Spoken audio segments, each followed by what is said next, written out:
Hey, what's up, guys? So there's quite a few anxieties that can creep up throughout the holidays. Hustle and bustle of travel, senseless gift giving, all that fun stuff. One of those is, the old 5 to 10 pounds of dreaded holiday weight gain. And so we're going to look at some ways that we can approach holiday dieting to mitigate any sort of anxieties and things like that surrounding it. So one of the best ways to mitigate anxiety is to, or just uncertainty, is to have a plan.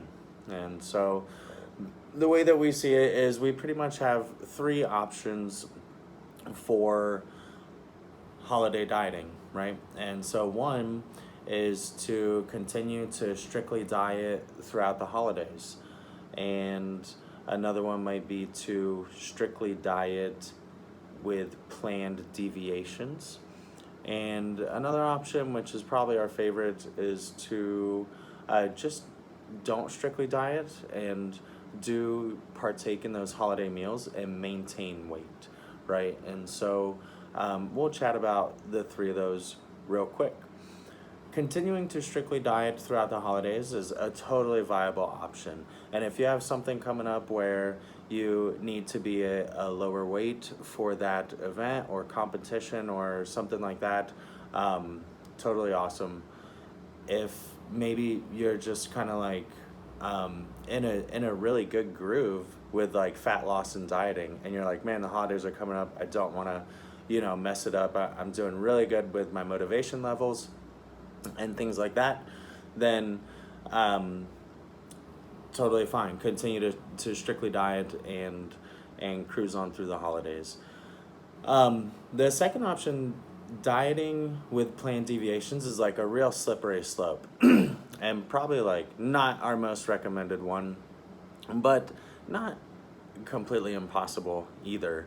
It's just that it's so hard to have a little bit of really tasty, delicious, calorie-dense foods and then get back on track. It's a very slippery slope, and some folks do it, and they do it really well, but it almost requires that like Navy SEAL level of willpower and discipline, and not something that is like just like sensible. It's like, oh, there's like smarter ways of doing this, so let's look at these other ways. You know what I'm saying?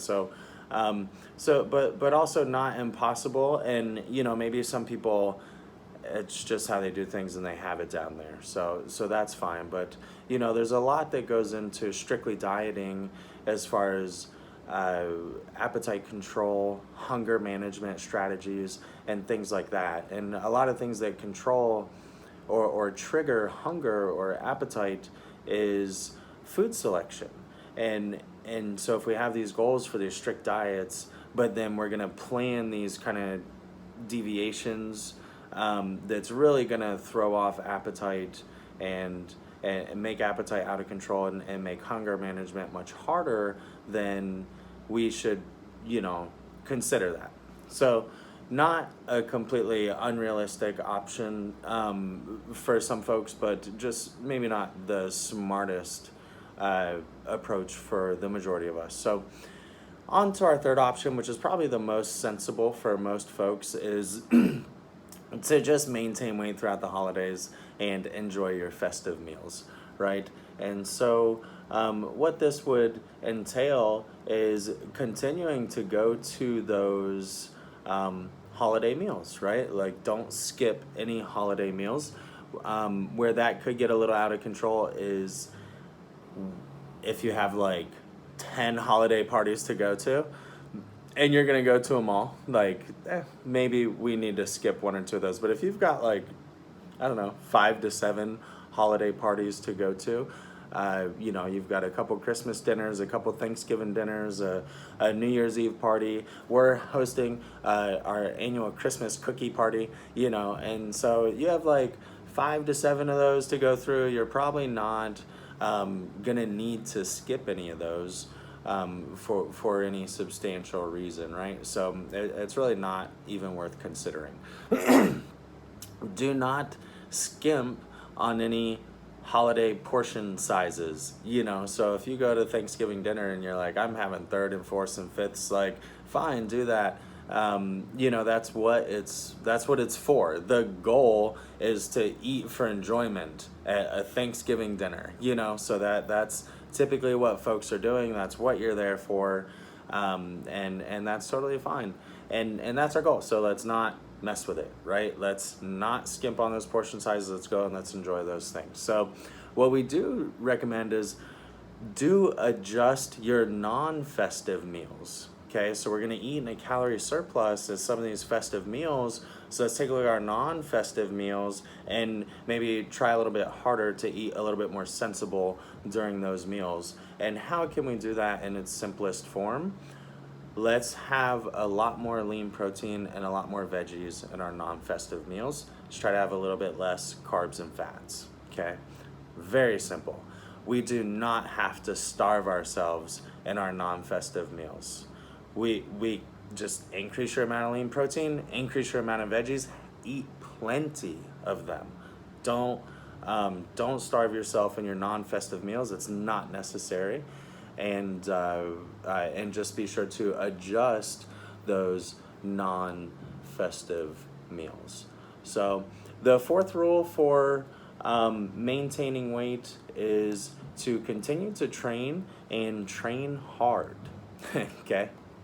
And so, like, I'm not gonna lie, if you slack off on your training and you're eating in a calorie surplus, you're going to gain weight, and more than likely it's gonna be fat, okay? It's gonna be tissue. So just continue to train and train hard. If cardio is your thing, I love cardio. I started off as years and years ago as a long distance runner. I've ran a bunch of marathons. I could be in the middle, I could weigh 210 pounds in the middle of a powerlifting program, and on my cardio day, it's like, go like walk for 30 minutes and I end up doing a 5-mile run, okay? So can't take it out of me. I love cardio. If this is your thing, hit your cardio and hit it hard, okay?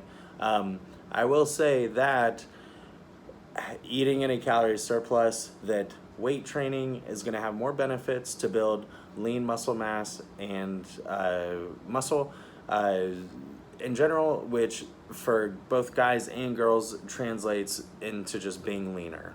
And not only that, but the amount of lean muscle mass we hold is a primary driving factor in the rate at which we burn fat. You know, so some people look at like, oh, look at that like lean fit dude over there and he's eating a cheeseburger, he can eat whatever he wants. And it's like, no, he didn't eat what he wanted in order to get there. And now that he's there and has a lot more lean muscle mass, can he get away with some of those junkier calories every now and then? Yeah, they can. You know, and it's because they have that amount of lean muscle mass, and that's what supports fat loss and our ability to burn fat. So when we eat in a calorie surplus, a high volume weight training plan is gonna be best to get those calorie dense festive meals to work with us, not against us. So if we continue to train and train hard, then those calorie dense festive meals are contributing to our success and our overall health and longevity and even physique goals and things like that. So I think we've got some links in the blog to sign up for a very easygoing, stress-free, and free in general holiday maintain, don't gain challenge. So feel free to go ahead and click that link and sign up for that. You guys have any questions for us, feel free to reach out, and enjoy those holidays and have some happy holidays. See you.